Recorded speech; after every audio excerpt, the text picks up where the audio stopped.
প্রথমে কবে জানলেন যে আপনার সন্তানের হৃদরোগ আছে? আমার ছেলের বয়স এখন বর্তমান 4 বছর। আমি 2 বছর আগে জেনেছি যে আমার ছেলের, আপনি কি কারণে ভারতে ট্রিটমেন্টের জন্য আগ্রহী হলেন, ওটা একটু জানান। যেহেতু আমাদের দেশের যে যারা ফেমাস ডাক্তার, যারা মোটামুটি নাম করা, তারা বলেছে যে ছেলের এই ধরনের কেসকে টপ কেস বলে। আরেকটা কথা আমি জানতে চাইবো যে ভারতে আসার পরে আপনি যখন বিমানে এলেন ভারতে, তো হসপিটাল থেকে কিভাবে সার্ভিস দিয়েছে আপনাকে?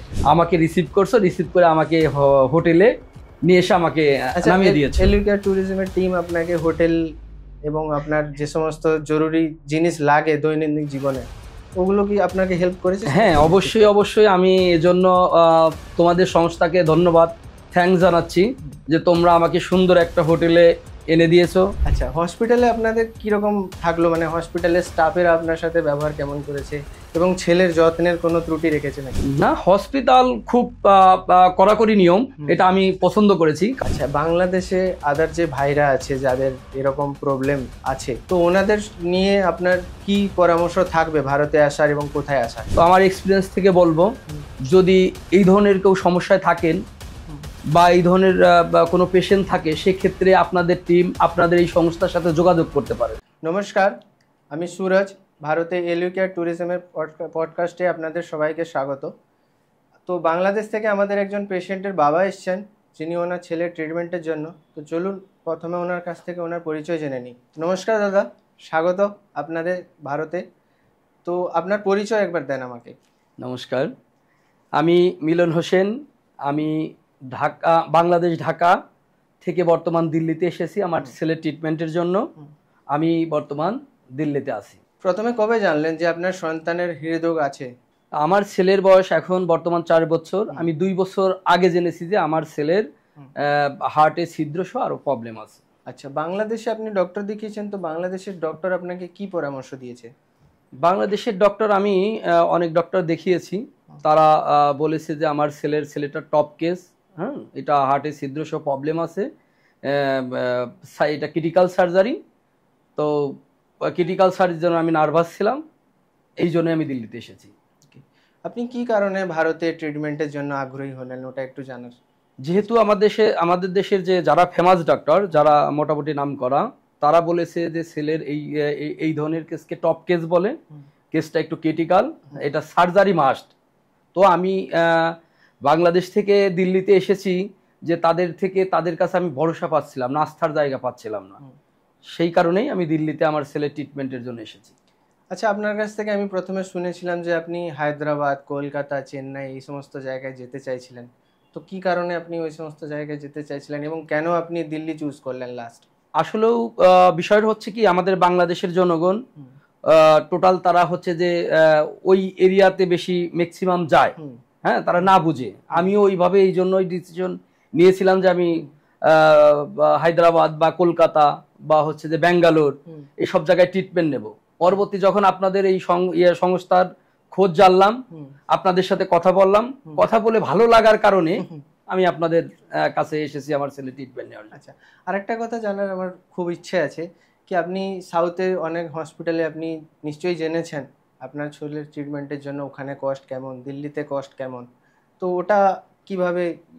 আসলে কস্টের বিষয়টা এটা আমি করি নাই। আমি দেখেছি যে আমার ছেলের ভালো ট্রিটমেন্ট, গুড ট্রিটমেন্ট কোথায় পাবো। হ্যাঁ, সেই ক্ষেত্রে আমি আপনাদের এইখানে আসছি, আপনাদের সবকিছু শুনে টাকাতেও সাশ্রয়ী মনে হয়েছে যে ঠিক আছে, এই কোয়ালিটি ট্রিটমেন্ট নিচ্ছে আমি, সেক্ষেত্রে আমার ছেলের আমার জন্য বেটার। এই কারণেই দাদা আমি আপনাদের এইখানে এসেছি। আচ্ছা, হসপিটালে আপনাদের কিরকম থাকলো, মানে হসপিটালের স্টাফেরা আপনার সাথে ব্যবহার কেমন করেছে এবং ছেলের যত্নের কোনো ত্রুটি রেখেছে নাকি? না, হসপিটাল খুব কড়াকড়ি নিয়ম, এটা আমি পছন্দ করেছি। কারণ হসপিটাল যে রুলগুলো থাকে এগুলো অবশ্যই মানতে হবে, কিন্তু হসপিটাল কর্মচারী যারা তারা খুব ভালো, আমাদের খুব সুন্দরভাবে আমাদের সাথে ব্যবহার করেছে। মানে আমরা কোনো কিছু না বুঝলে আমাদের বোঝাই দিয়েছে। আচ্ছা, আপনি এলিউকেয়ার ট্যুরিজমের সাথে যোগাযোগ করেছেন, তো আপনি এখান থেকে সমস্ত হেল্প পেয়েছেন, যেমন ভিসার ব্যাপারে, বাংলাদেশের খুব ক্রাইসিস এখন ভিসার, তো ভিসার ব্যাপারে ওনারা নিশ্চয়ই হেল্প করেছে আপনাকে? না, অবশ্যই হেল্প করেছে। আপনারাও জানেন বাংলাদেশ ভারত বর্তমান রিলেশন একটু খারাপ, আমাদের দেশের রাজনৈতিক পরিবেশ খারাপ। তো সেই ক্ষেত্রে আমি ভিসা পেতে একটু কষ্ট হচ্ছিল আমাকে। তো সেই ক্ষেত্রে আপনাদের যে প্রতিনিধি বাংলাদেশের সাইফুল ভাই আছে, উনি আমাকে একেবারে হচ্ছে যে ভিসা প্রসিডিং থেকে শুরু করে মানে যাবতীয় কর্মকাণ্ড কাজগুলো আমাকে শেষ করে দিয়েছে। এই জন্য সাইফুল ভাই অনেক অনেক উপকার করেছে আমাকে। সাইফুল ভাইকে ধন্যবাদ, সবাইকে পার্সোনালি ধন্যবাদ তোমাকে হেল্প করার জন্য। আচ্ছা, আরেকটা কথা আমি জানতে চাইবো যে ভারতে আসার পরে আপনি যখন বিমানে এলেন ভারতে, তো হসপিটাল থেকে কিভাবে সার্ভিস দিয়েছে আপনাকে? আমি যখন বিমানে আসি, আমি বিমানে নামার পরপরই তোমাকে সুরজ ভাইকে কল দিলাম।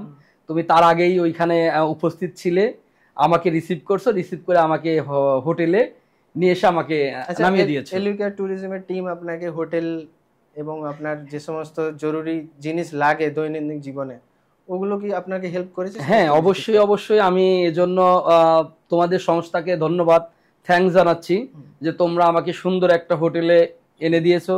আমি কমফোর্টেবল ভাবে মানে খুব সুন্দরভাবে আমি ওখানে থাকতে পেরেছি এবং হচ্ছে যে আমার তোমাদের সাথে যোগাযোগ করে হসপিটালের রিলেটেড কাজগুলো করতে পেরেছি। আচ্ছা, বাংলাদেশে আদার যে ভাইরা আছে যাদের এরকম প্রবলেম আছে, তো ওনাদের নিয়ে আপনার কি পরামর্শ থাকবে ভারতে আসার এবং কোথায় আসার? আসলে এই কোশ্চেন আগে একটা ছিল যে মূলত আমাদের দেশের লোক সবাই অন্য স্টেটে যায়, মানে দিল্লি বাদে। তো সেক্ষেত্রে আমি যেহেতু নিজে এক্সপিরিয়েন্স নিয়েছি, তো আমার এক্সপিরিয়েন্স থেকে বলবো, যদি এই ধরনের কেউ সমস্যায় থাকেন বা এই ধরনের কোনো পেশেন্ট থাকে, সেক্ষেত্রে আপনাদের টিম আপনাদের এই সংস্থার সাথে যোগাযোগ করতে পারেন। সেই ক্ষেত্রে আছে বাংলাদেশে তাদের একজন প্রতিনিধি আছে, ইভেন এইখানে সুরজ ভাই তো আমার সামনে বসে, সুরজ ভাইয়ের সাথে কথা বলছি, ইভেন আমিও তো একজন এখন সদস্য, নিশ্চয়ই আমার সাথেও যোগাযোগ করতে পারেন। নিশ্চয়ই। তো সেই ক্ষেত্রে হচ্ছে যে এইখানে আসলে ভোগান্তির মধ্যে মানুষ পড়বে না, সুন্দর করে এখানে হচ্ছে ট্রিটমেন্ট রিলেটেড সুবিধাগুলো, অ্যাডভান্টেজগুলো পাবে। ঠিক আছে দাদা, অনেক ধন্যবাদ। এবং ফাইনালি আরেকটা কোশ্চেন জিজ্ঞেস করব যে বাচ্চার ট্রিটমেন্টের আগে যে সিচুয়েশন ছিল, এখন যে সিচুয়েশন, তুমি তো নিশ্চয়ই বুঝতে পারছো, বাচ্চার সাথে আছো, তো এখন বাচ্চা ঠিক আছে আশা করি তোমার? না, অবশ্যই। ডক্টর, আমার ডক্টর ফেমাস ডক্টর, তার অপারেশন পরে বাচ্চার সিমটমগুলো মোটামুটি আল্লাহর মধ্যে ভালো দেখতেছি। বাচ্চা সুন্দরভাবে আগের মতো মানে হাসি তামাশার মাধ্যমে খেলাধুলা করছে। তো এই দেখে আমি অ্যাজ এ ফাদার হিসাবে আমাকে খুব ভালো লাগছে আর কি, যে বাচ্চার পরবর্তী সিচুয়েশনগুলো অবজারভেশন করে। আচ্ছা, এলিউকেয়ার ট্যুরিজম এবং আমি নিজে সুরজ, তোমার কাছ থেকে কি কোনো এক্সট্রা চার্জ অথবা অন্য কিছু এমনটা মনে করে বাংলাদেশি ভাইরা, কি এর মাধ্যমে আসছি তো অনেকখানি চার্জ দিতে হবে, এমনটা মনে করে? না, এটা হচ্ছে যে আমি এটা সবার স্পষ্ট জানাইতে চাই। বিষয় হচ্ছে যে তোমাদের যেহেতু একটা মানে হেল্পফুল একটা সংস্থা, তোমরা আমাকে হেল্প করেছো, হ্যাঁ, তোমাদের যে সংস্থার কাজগুলো সেইটা করছো। আমার এই ক্ষেত্রে এক্সট্রা কোনো চার্জ বা অন্য কোনো মানে রুপি টাকা আমার কাছ থেকে তোমরা নেও না, এই জন্য তোমাকে অশেষ অশেষ ধন্যবাদ। ধন্যবাদ দাদা, ভালো লাগলো তোমার সাথে কথা বলে। আশা করি ভবিষ্যতেও তোমার হেল্প করতে পারবো। তো নমস্কার। ইনশাল্লাহ আমিও আশাবাদী যে ভবিষ্যতে আমরা বা আমি বা আমার কোনো শুভাকাঙ্ক্ষী রিলেটিভ বা বাংলাদেশের কোনো যদি পেশেন্ট আসে, সেক্ষেত্রে তুমি আমার মতোই ইভেন আমার চেয়েও আরো বেটার ইয়েগুলো, সুযোগ সুবিধাগুলো দেবা, আমি এই আশাবাদ। আর তোমার এবং তোমার যে সংস্থা, আমি উত্তরোত্তর সাফল্য কামনা করে তোমরা আরোই ভালো কাজ করতে পারো, এই জন্য আমার সৃষ্টিকর্তার কাছে ধন্যবাদ জানাচ্ছি এবং দোয়া করছি। ইনশাল্লাহ। থ্যাংক ইউ, ভালো থাকবা। আল্লাহ হাফিজ। তো নমস্কার, আপনারা শুনলেন এতক্ষণ আমাদের এক পেশেন্টের গেস্টের মুখ থেকে ওনার কি অভিজ্ঞতা থাকলো ভারতে। তো আমরা নেক্সট পডকাস্টে অন্য পেশেন্টের রিলেটিভের সাথে নিশ্চয়ই কথা বলবো, এবং আপনাদের যদি এই ট্রিটমেন্টের বিষয়ে কোনো ডাউট থেকে থাকে তো ভিডিওতে আপনি কমেন্ট করতে পারেন, আমি ওখান থেকে নিশ্চয়ই আপনাদের রিপ্লাই দেওয়ার চেষ্টা করব। নমস্কার।